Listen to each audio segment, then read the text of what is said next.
guys, welcome back to my channel.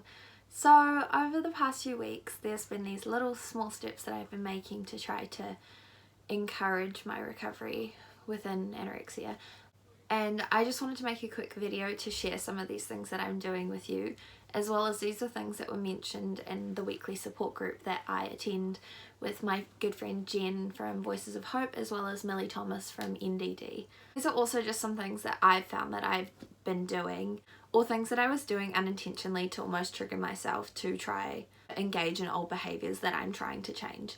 This isn't me calling out anyone on doing these behaviours or engaging in these things. This is just some ideas that may help you, as well as filming this to keep myself accountable for actually following through with some of these things and continuing to do them. This isn't just aimed at anyone with an eating disorder, diagnosed or not.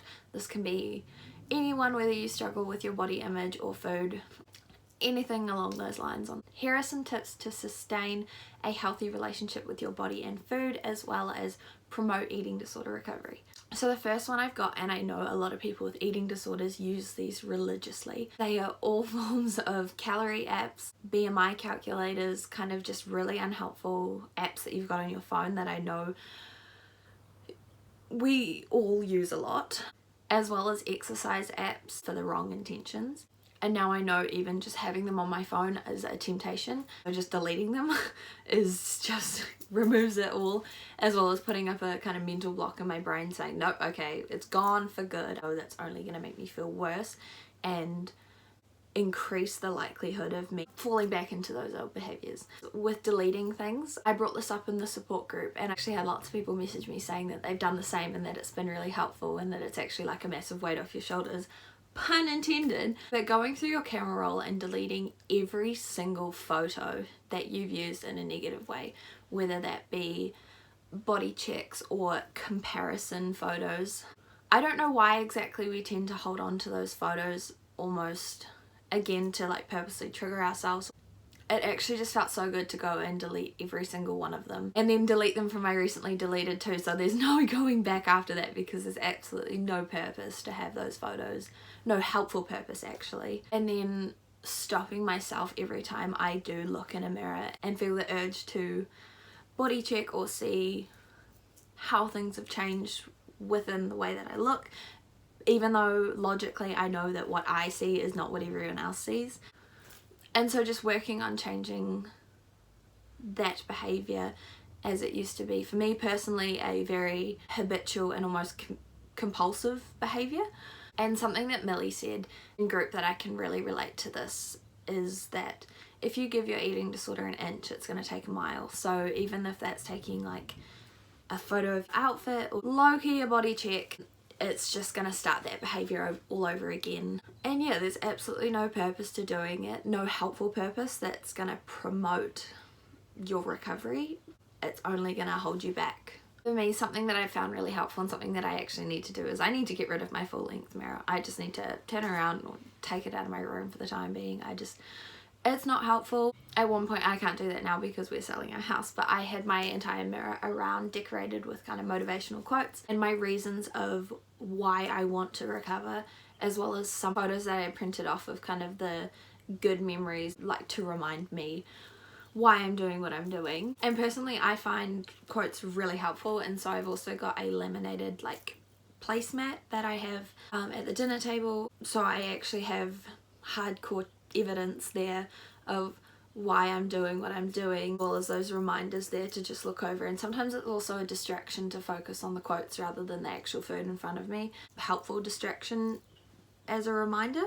Something else that I know that we all tend to do, and there is a very big community on Instagram, and it is how I've met a lot of people, very unhelpful community, using venting accounts or recovery accounts that clearly this individual is not in recovery is very unhelpful, as well as when you're comparing yourself to them. This is a lot easier said than done. This is all easier said than done. Completely unfollowing, block all vent accounts, kind of people in pseudo recovery is really unhelpful for me to follow personally, as well as people that I used to follow for kind of fitness inspiration and that kind of stuff. Like at the moment I'm in a very vulnerable and fragile place, is that I can't have that reminder on my social media.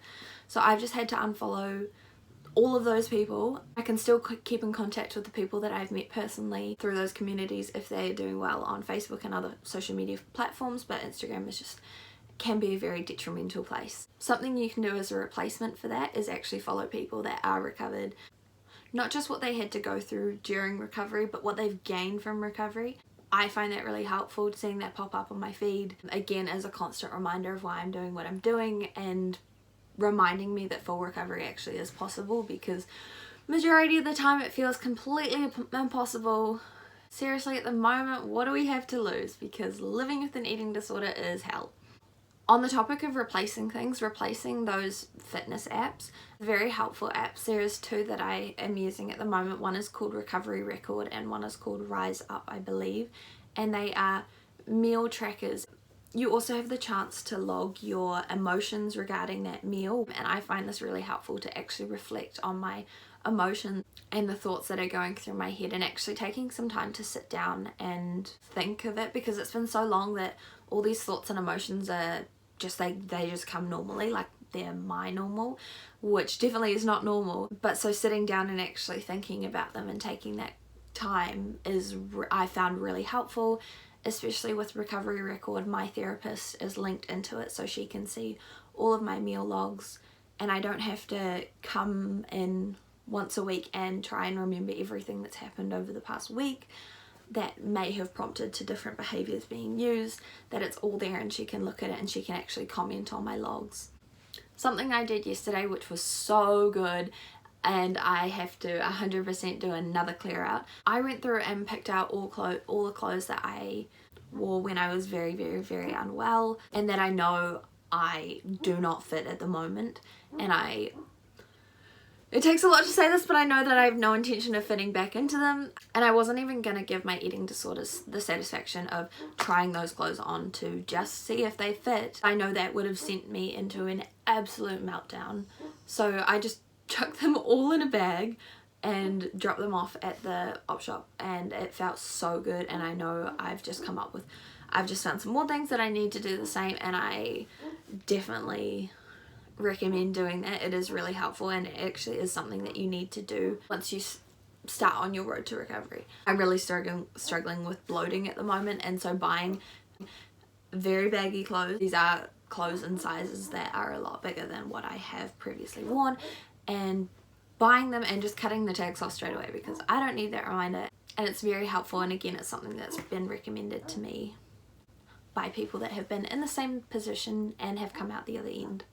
And now I quickly wanted to just make some recommendations. Again, I don't want to sound like a hypocrite, but this is also some things to hold myself accountable with. Two biggest things that are kind of helping me at the moment is just literally saying, fuck it, what do I have to lose? I'm just gonna do this and do everything that I haven't done that I should have been doing in the past, as well as using the DBT skill opposite action. So every time a thought pops into my brain, or my brain tries to create a new rule or something that I should do, I'm just going to do the complete opposite of that. Or if it's something that if it was a fear or something that I avoided in the past, which I'm now starting to do again, and my brain is like, you shouldn't be doing that, I'm like, I'm going to do that just because you're telling me not to, because if I give into that urge once, it's just going to completely manifest within itself, and then it's going to be something that's going to be even harder to break. And I'm just going to end on two books that I really want to recommend. The first one is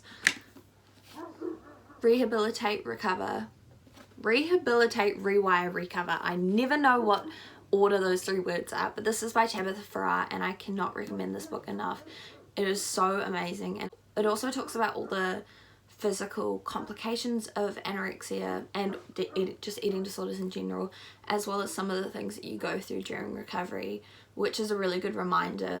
What your body is going through at the moment while restoring itself is normal. That will, like, our eating disorders tend to try to convince ourselves that we're that one exception to every single rule. They say that this is going to happen, but it's not going to happen. It's not going to happen to me. I'm special. This is reminding you that you're not. And yes, it really puts things in perspective. This book actually just arrived yesterday before my session with my new recovery coach that Millie recommended to us in group, and it's called 8 Keys to Recovery from an Eating Disorder.